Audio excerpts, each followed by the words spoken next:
Welcome to Mastering Life's Adventures, an educational podcast about tapping into your true self, the soul, the substance of your life, to discover what life's ups and downs are really about, and how to have a greater sense of purpose, peace, joy, and fulfillment. I am Dr. Judith Holder, your host, coach, psychologist, fellow seeker who enjoys diving into the connections between spirituality, psychology, wellness, and your everyday life's adventures. All preparing and polishing you like the facets of a magnificent diamond to be your best self. If you're craving more from your life, you are in the right place. Come, let's journey together and transforming what you know into who you really are. Mastering Life's Adventures begins now. Hi, I'm back, and you've probably been noticing that I've been rotating different types of episodes, and I've been doing some solo episodes, and this is with the series of barriers to soul progress. And I'm going to talk a little bit more about that in a minute. With the solo episodes, I'm also having episodes about real living adventures. And you'll see I'm having guests come in and talk about their experiences to integrate and show you how they have done this either consciously or unconsciously. Their soul has been involved in the process. And sometimes it can be unconscious, which is fine, but it's really delightful to bring up to individuals when you're able to hear something they've done that is always unique and advancing their soul progress. I'm going to continue to intersperse this with some of the solo episodes, but the other thing that I'm doing periodically too is using real life adventures, and that's REEL, which are from movies, and looking at those experiences through the lens of the soul, and have a guest coming on talking about that as well. We have this kind of interspersing process going on to make it a more engaging and light-filled discussions around people's experiences, around some of the concepts that I'm talking about, and around movies that are very much in alignment with some of the foundational principles I've talked about last year in helping people to begin to understand their soul, which is the substance of their life. It's been fun for me to do it, and I hope it's been fun for you to listen. So the thing that I wanted to share with you was I was talking with a group of friends, which are delightful friends, about maybe the title's too boring in terms of barriers to soul progress. And so they were really nice to say, okay, well, let's kind of brainstorm then. What are other words that can be used? And after that brainstorming period, and another friend within the same group came back and texted me another word that could possibly be used. And one of the things she said, what about roadblocks? I said, roadblocks. So I took it in, reflected, asked my higher self. Also, later on, asked another family member. And you know what? Barriers relate to things that we don't see. They can be unseen. And that they can sometimes even be beneath the surface of things that are going on that is creating static or challenges or difficulties for soul progress. Roadblocks are usually things that we can see. That you remember when you see on a road and it says, has these signs up telling you you can't go any further because of these barriers that went up. Those are the roadblocks, are things we can see. And those things we can see doesn't mean that we don't try to go through the roadblock and we end up getting into harm's way because the roadblock was up there for a reason. But what I'm talking about in this roadblocks is things that we are doing, and maybe it can actually be like we're sabotaging ourselves and our soul progress. That we may be overly doing it, or maybe doing it in such a way that is not into the benefit of our soul, even though we may think it is, because our ego feels so great about it. And remember what I talked about in past episodes about the ego persona. It always wants to be in the limelight, thinking it's doing the greatest and the best and the wonderful thing, but it may not be as it relates to the soul evolution, soul progress that we're talking about. So again, I'm not trying to slam on the ego and think the ego is terrible, terrible, terrible. I am just saying the ego has the appropriate place. And sometimes the ego is too much having prominence in our world. And it doesn't need to. Our soul should have that prominence. Our soul should be on that king and queen seat sitting and helping to direct our life and helping us gain the mastery that we want to have in our life.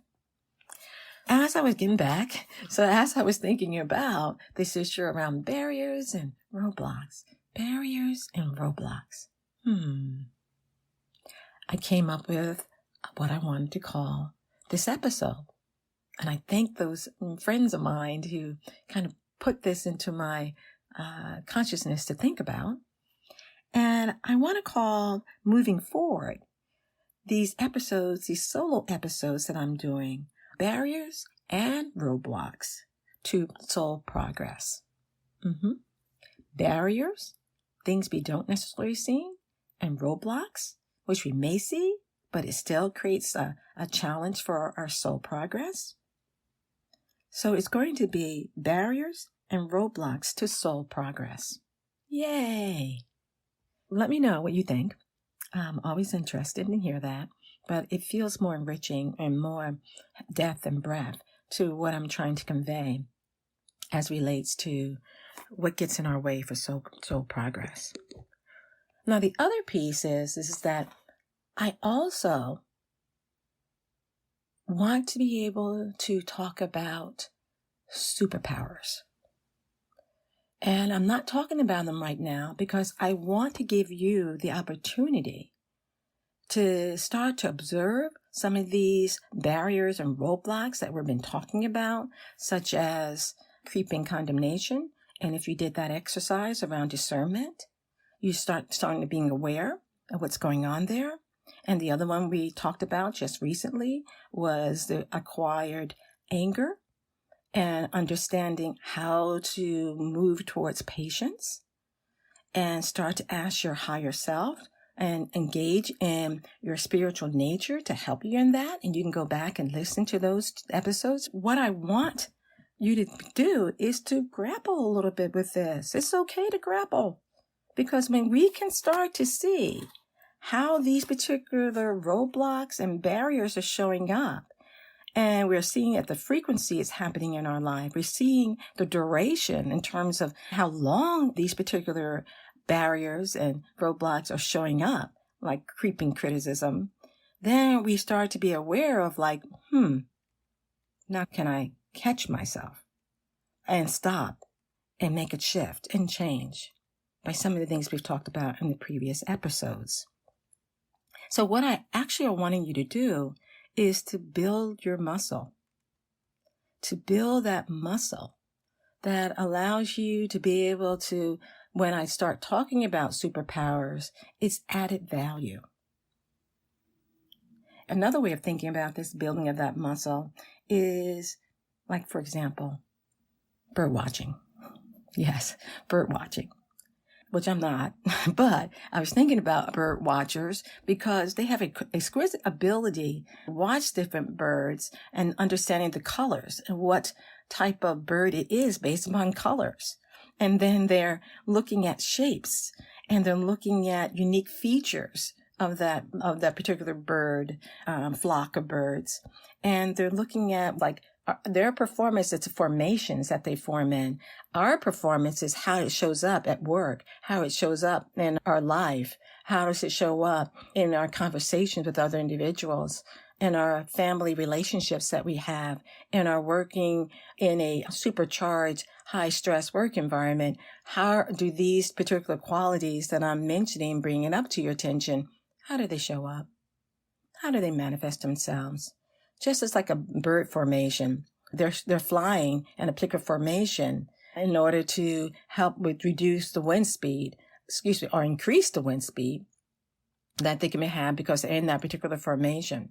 Where you're looking at it from the standpoint of what is my performance and how often do I do these particular types of qualities that may actually slow down, not speed up, that may actually slow down my ability of my connection with my soul source and allow me to have a greater sense of fulfillment, a greater sense of mastery and balance within my life. I hope that makes sense. And the other thing I wanted to share with you is third barrier or roadblock. Third one is something that I'm wondering if you've ever experienced worry. I know it's something that I experience. There's different types of worry. Worry about the future, worry about the past, worry about what happened today and what we want to do about it, wanting to make sure that covering all our bases. I think a lot of people worry. And it's something we need to be a little bit more active and aware when it's happening to us. Because at a subtle level, it does have an impact on our soul's progress. And that's what we're going to be talking about in this episode. We don't realize that worry, and which many people experience, but also what other people experience is anxiety. So you have the worry and you have on the other end anxiety, even up to panic type that can happen for people. And so those are exaggerated concerns and issues that are going on. But I'm interested, not that level. And yes, if you have, there's different types of anxiety disorders that you can have, such as generalized anxiety, panic disorder. But that is something going to therapy to help to resolve. And there's different methodologies and tools that are out there that can be very helpful, such as CBT, which is cognitive behavioral therapy. But what I'm interested in thinking about more is this on the lower end of the spectrum of the things we worry about and how those things that we worry about can absorb our energy. I really do believe that everything is energy. And if we're worrying so much, it literally lead into fatigue. So many people think about some of the common things that they struggle with when that worry has moved to the other end, especially to the angst side. And so I guess I need to talk a little bit about the angst side because I really want to keep focused more in a few minutes on the worry side. And so on the anxiety side, the common symptoms that people really struggle with is this nervousness, this jitteriness that goes on within them, the sweating palms, or they're finding that they're sweating, their body is sweating profusely, or they have exaggerated views about being harmed or in some way. Now, these are perceptions. Sometimes there is some reality to the anxiety, and the anxiety is very helpful to allow you to know, oh, something's up. I need to get out of this situation. I don't need to really be here.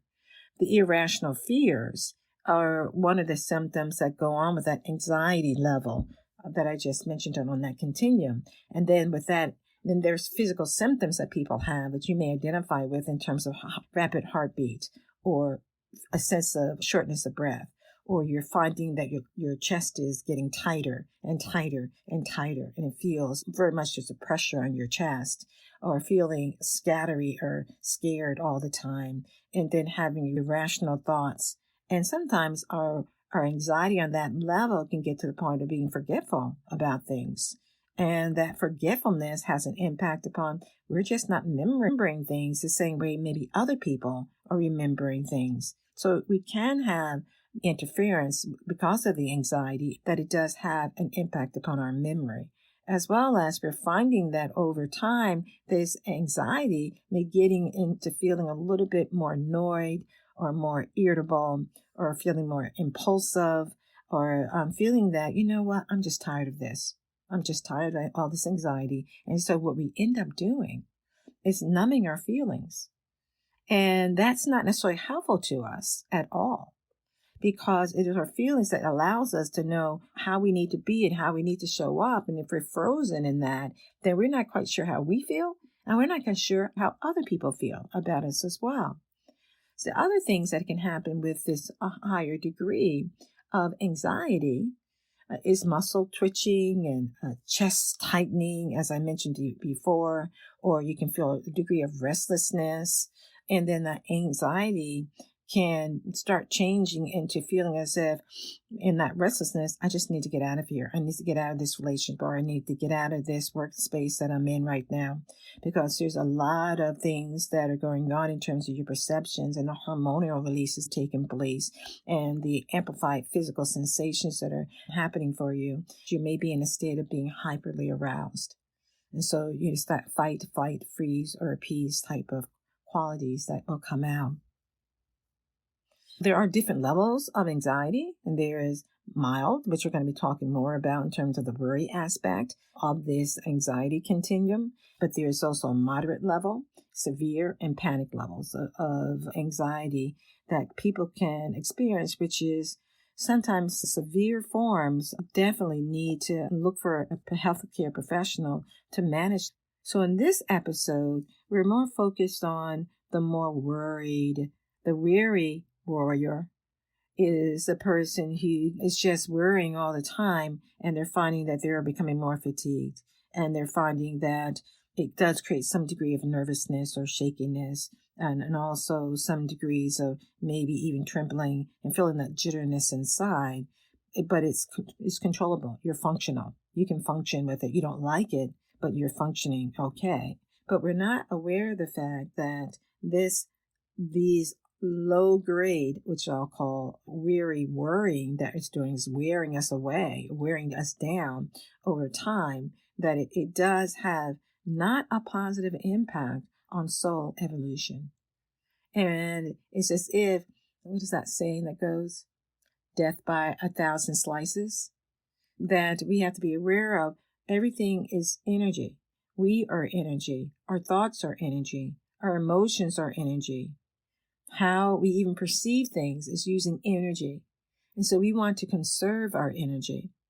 And part of that, and the reason why I want to deal with the weary worrier, is because if we can start to conserve our energy at the things we worry about at the minimal level, then we may not have to move to the moderate and severe levels that go on in terms of this anxiety continuum. Worry is really the sense that there may be something bad that's going to happen or unpleasant about what has happened in the past, what's happening currently, and what's going to be happening in the future. That it is a sense that there's going to be something that's going to be negative. It's not going to be a positive outcome.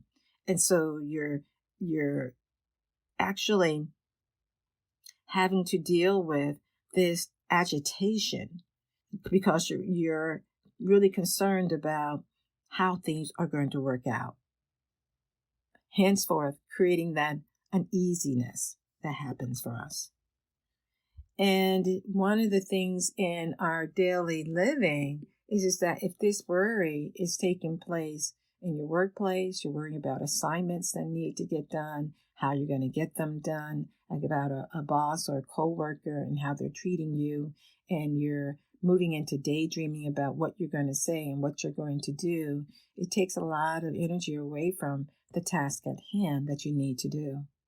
Or you're worrying in a relationship about the relationship, and you really like this particular person, but you're not quite sure if they like you or not, or you think that they're not telling you the truth, or that they're doing something that is behind the scene of things, like dating someone else or being with someone else, then that level of worry takes up a lot of energy, both in the workplace or if it's in a relationship.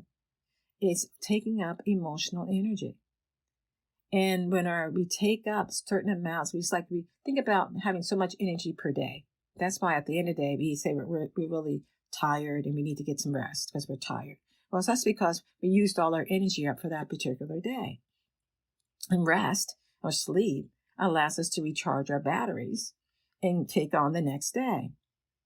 But if you're using a lot of your energy through the worry factor, this weary worrying that's going on, it's really fatiguing over time. As I said, at work or with a partner, if it's happening simultaneously, it's taking more energy up, which doesn't allow us to focus. And people will say, I lost track. I didn't realize I needed to do blah, blah, blah.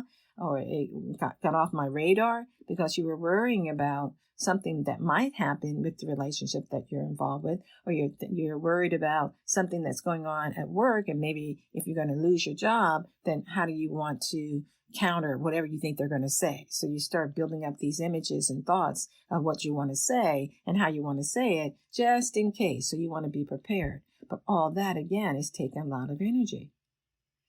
So be it at work, or be it in your personal relationships, or just with yourself.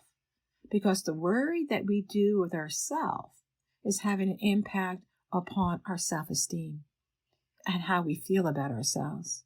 Especially if we're worrying about how we're coming across, or our communication and that process of how we're coming across. Or we're worried about how we're being perceived by other individuals, that they not perceive us as being smart enough, or look good enough, or be enough in terms of being worthy to be in the position that you're in, or in your interactions with your friends and how they're perceiving you. You have to be aware that worry can take up a lot of energy and have an impact on our soul, evolution, and advancement. Now, this impact can be very subtle. But again, what I said earlier, it can be death by 1,000 slashes. So we're not realizing that we're slowly going down the top of the mountain, or rolling down that mountain. And what we actually want to do is climb up the mountain and be at the pinnacle of our soul evolution, and also are handling the daily issues and situations that may come our way. If we're not the ones trying to stop or reduce the type of worry that is going on for us, then our worry can be like little monkeys swinging from tree to tree to tree about so many things that's going on that may make it perceived to be scattered. And we may feel ourselves to be scattered as well. And if we're scattered, usually we're not anchored. We're not anchored in something greater than ourselves. We're not anchored in our I am presence, our Creator, our Lord. We're not anchored in being able to be more Christ-like as Jesus was, because we are so much worried about these external things that are going on around us or going on within us. When they're going on around us, we're the ones who have to say, let's see what's going on here. Why am I worrying about this situation? Is it something that I need to worry about? Because maybe it may not be at all in the grand scheme of things. So you have to be the one to start to observe, where do I worry? When do I worry? What do I tend to worry about? And start identifying that. And then also internally, within your own internal castle, you have to begin to look at yourself and say, what's going on that I am worrying about this? What is it triggering within me to make me feel that I need to worry? Part of that is looking at misbeliefs that we may be having. And those misbeliefs can tie into the all or nothing thinking, for example. That's a misbelief. And that means something has to be either one way or the other way. There's no gray. And in fact, most of life is lived in the gray zone. Yes, there's certain things that are clear yeses and clear nos, but there are other things that certainly are in the gray. We have to figure out, based upon our values, what's going to be the best thing for us to be able to do in this situation. Again, is based upon our values, not about everyone else's values. So knowing yourself and your values and understanding the soul sensitivity that you do have, and you're desiring to walk a spiritual path, then you are beginning to say, what are those things that are really important to me, and how does this situation that I'm worrying about fit into that? And be quiet enough, still enough, to be able to allow the answer to flow to you of what that is. So that if we can get a handle on understanding, why am I worrying about this? That by the mere fact we begin to ask ourselves that what, when, where, how types of questions about the worry that's going on, then we begin to be able to take that particular situation that we tend to worry frequently about and to start to say, okay, this is where I need to begin to work, and start to change my thoughts or my feelings or my interpersonal interactions or behaviors in that particular situation. Or I know it's something dealing with my self-esteem, and I want to be more confident. So you start working on that, being with self-esteem. You start reading about self-esteem. You start looking at how other people are showing up more confidently and how that you may be able to do something similar. But it usually begins with how we're thinking, because our thinking impacts our feelings. Our feelings do impact our behaviors. And so part of that thinking, feeling, and you're trying actually is squared out, like a square, into understanding there's past memories that we do have. And sometimes we don't take that in consideration. Everything that's happened to us in our life does have its records in us, so to speak. It does have, whether we're conscious of it or not, at the subconscious, unconscious levels, those experiences have been recorded. And something I said in one of the episodes, in my beginning episodes about Murphy and the power of the subconscious mind, which is the book that he wrote, he said you have to think about your subconscious mind as being a blank slate or a blank tape in which you can, everything you think, everything you say, everything you do is going on to this blank tape, or like going on to your iPhone where you're recording everything. It's continuously recording everything that's taken place. Just because we forget what we recorded doesn't mean our subconscious or unconscious mind forgot about it. It actually did not forget. And it's just kind of housed as these records in a library, like books, housed, in our subconscious, unconscious mind. So sometimes the things that we're worrying about or concerned about is based upon past memories of situations that have happened to us that our unconscious and subconscious mind are aware of, and it gives you a red alert. You got to be alert about this situation because there's something similar like this happened to you before. And whether you're keenly aware of what's going on at the subconscious or unconscious levels is helpful to be, but you don't have to all the way be. And instead, you got to say, this keeps on happening to me. This is a particular theme that comes up with this type of person or situation. Therefore, it's something that I need to pray about. At a soul level, in order to help your soul, you need to say, I want to pray about this and ask for greater enlightenment and greater wisdom about what I need to do in this situation. So you say, Lord God Almighty, help me to see this situation for what it is, and help me to be able to handle this in the best way possible that honors my soul. And the more that we ask ourselves that, the more that we start getting answers and glimpses of what we need to do to move to the next step and the next step, or the next level and the next level.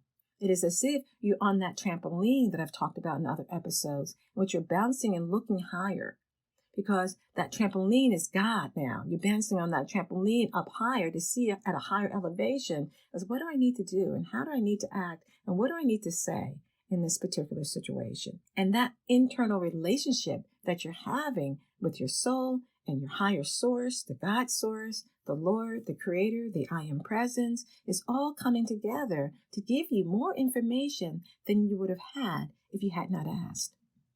And with that in mind, I want to talk about worry, and specifically weariness, that weary, the W.E.A.R.Y, and why I call this episode Weary Worry. Because the W is we have to be able to look at a worried period of time. Take a time which you're finding, especially if you worry a lot, is look at one time of the day, how often, in terms of the frequency, that I notice myself worrying. It may not happen when you wake up in the morning time. It may only happen through certain types of situations but you want to start to identify what those are. So that's where I want to say, then you can have a worry period and know saying, okay, between this time and this time, if I'm going to worry about something, I'll worry about, between 1 and 2 o'clock. But other times, I'm not going to worry about it. But that's with the notion that you're trusting your higher self and your soul self to be able to give you what the information that you need. If what you're trying to do with your mind is just give it some space to say, okay, if you need to worry, you can worry between 1 and 2. But what I'm working on in the higher way is a connection with my soul source, my I am presence. That's what you're kind of focused on in those domains, in terms of if the mind needs a worry period, it can have that from 1 to 2. But the soul is what you're trying to do is have it continue connectedness to something greater, which your energy can flow more.